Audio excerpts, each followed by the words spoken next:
بسم اللہ الرحمن الرحیم۔ دوسری عالمی جنگ کے بعد پوری دنیا کے لیے سب سے بڑا خطرہ یہ وبا بن چکی ہے، یہ طاعون، یہ کرونا وائرس۔ ہم نے دیکھ لیا کہ مغربی دنیا سائنس کا اتنا بھرم رکھنے کے باوجود بھی اس سے لڑنے میں کامیاب نہیں ہو رہی۔ اب میں یہ آپ پر واضح کر دینا چاہتا ہوں کہ اسلام کے مطابق اگر اس میں شکار ہو کر موت پاتے ہیں تو شہید ہیں، تو بحیثیت مسلمان ہمیں اس میں اتنا فکر کرنے کی ضرورت نہیں۔ ہاں، بحیثیت انسان اگر آپ کو خوف ہے تو بات علیحدہ ہے، کیونکہ جیسا کہ حدیث میں بھی آیا ہے کہ طاعون مومنوں کے لیے رحمت ہے اور کافروں کے لیے عذاب، تو خوف کا آپشن اپنے ذہن سے بالکل نکال دیں۔ بس اگر آپ ایسی جگہ ہیں جہاں پر یہ وبا آ چکی ہے تو آپ حدیث کے مطابق اس جگہ سے مت نکلیں، لیکن اگر آپ ایسی جگہ پر ہیں جہاں پر یہ وبا نہیں ہے تو آپ اس جگہ پر مت داخل ہوں جہاں پر یہ وبا پہنچ چکی ہے۔ ہمارے دین نے اس وبا سے لڑنے کے لیے بھی ہمیں دو آپشنز دیے ہیں۔ اگر ہم اس میں صحت یاب ہو گئے، جیت گئے تو غازی، لیکن اگر ہم موت کی آغوش میں آ گئے تو شہید۔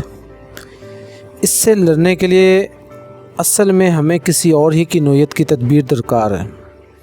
سب سے پہلے یہ بات کہ اس سے ڈرنا تو بالکل بھی نہیں ہے، لیکن میں آپ کو بتاتا چلوں کہ یہ دشمن واقعتاً بہت ہی طاقتور ہے، لیکن اس جیسے کئی طاقتور دشمنوں کو ہم ماضی میں دھول چٹا چکے ہیں۔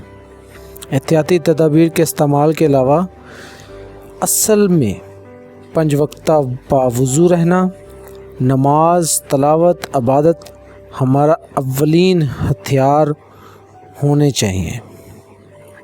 ہم خالد بن ولید، طارق بن زیاد، ٹیپو سلطان کی نسلوں میں سے ہیں، مسلمانوں کی نسلوں میں سے ہیں ہم، تو خوف کی تو کوئی گنجائش ہی نہیں۔ سب سے زیادہ چیز خوف کا نکالنا ہے، کیونکہ خوف آپ کے امیون سسٹم کو بھی تباہ کر دیتا ہے، اور پھر اس سے لڑنے کا تو کوئی آپ کے پاس آپشن رہ ہی نہیں جاتا۔ تو مایوسی کفر ہے، خوف حرام ہے۔ آزمائش کی اس گھڑی میں لاچاری بالکل ظاہر نہ کریں۔ یہ وبا بیماری نہیں، دشمن بن چکا ہے، اور اس وبا کا سر کاٹنے کا وقت آن پہنچا ہے۔ اس وبا سے فتح یاب ہو کر باہر نکلنا عظیم فتوحات میں سے ایک ہوگا، اور اس کے لیے ہمیں اتحاد درکار ہے۔ اللہ تعالیٰ کا لاکھ لاکھ شکر ہے کہ ماں سوائے چند لوگوں کے پوری قوم متحد ہے۔ اگر ہم یہ متحد ہو کر سیسا پلائی ہوئی دیوار کی طرح لڑیں تو کوئی بھی ہمیں توڑ نہیں سکتا۔ اس زمین پر مظلوم، غربا، مساکین ہماری سب سے پہلی اولین ترجیح ہونی چاہیے۔ ہمیں سب سے پہلے مظلوم، ہمارے غریب لوگ اور مساکین کا خیال رکھنا ہے۔ دوسری طرف صرف استغفار سے کام چل جائے یہ ممکن نہیں لگتا۔ میرے خیال سے آپ کو وعدہ بھی کرنا ہوگا کہ اگر ظلم ہماری حدود سے باہر ہے تو ہم اس کے خلاف کم از کم آواز ضرور اٹھائیں گے، لیکن اگر ظلم ہماری حدود میں ہی ہو رہا ہو تو اس کو زور بازو سے کھینچ ڈالیں گے، کیونکہ دھرتی پر ظلم ہونا، اللہ کی زمین پر ظلم ہونا سب سے زیادہ ناگوار گزرتا ہے۔ اس کو مظلوم کے حامی بنے، ظالم کے دشمن بنے، کیونکہ ریاست کفر کے ساتھ چل سکتی ہے لیکن ظلم کے ساتھ نہیں۔ ہمیں یہ وعدہ بھی کرنا ہوگا۔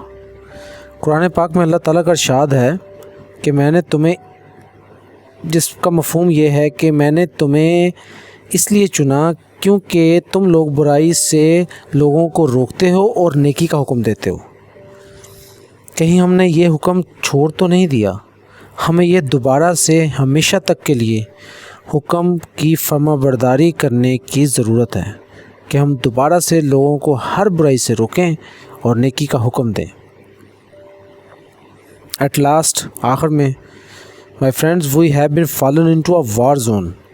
ہمیں جنگ میں پھینک دیا گیا ہے، یہ ایک جنگ ہے، تو آپ اپنی حفاظت کیجیے، Be alert, protect yourself, protect your people, protect your nation, and protect the whole ummah.